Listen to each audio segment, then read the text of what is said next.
Magandang umaga! Kumusta po? Narito po ulit ang update natin para sa lagay ng ating panahon.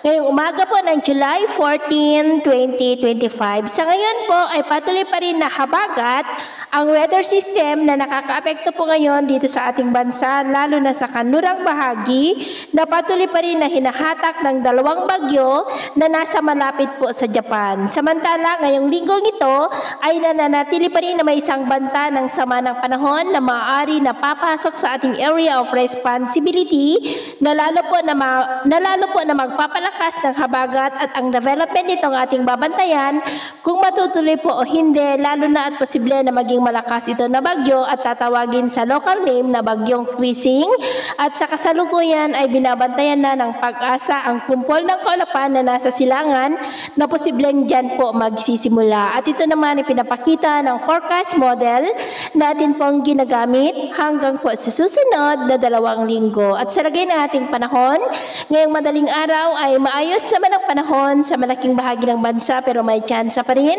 ng mga isolated rain sa ilang bahagi ng Ilocos Norte, Apayao, ilang bahagi ng Cagayan, southern part ng Quezon, Marinduque, Camarines Norte, Masbate, Ormoc at Dumaguete.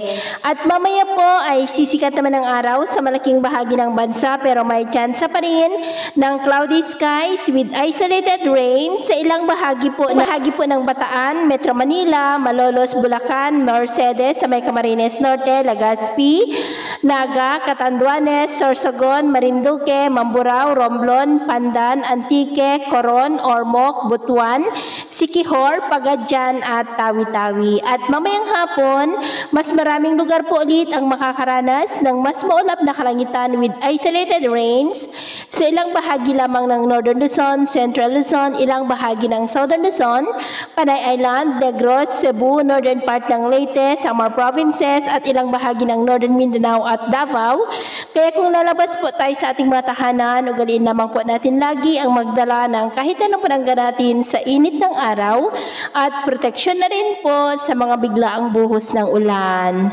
Sa atin naman pong mga baybayin, wala naman po tayong nakataas na namang gale warning signals, pero iba yung pag-iingat lamang po kung papalaot tayo para po mas makaiwas sa mga sakunang pangkaragatan.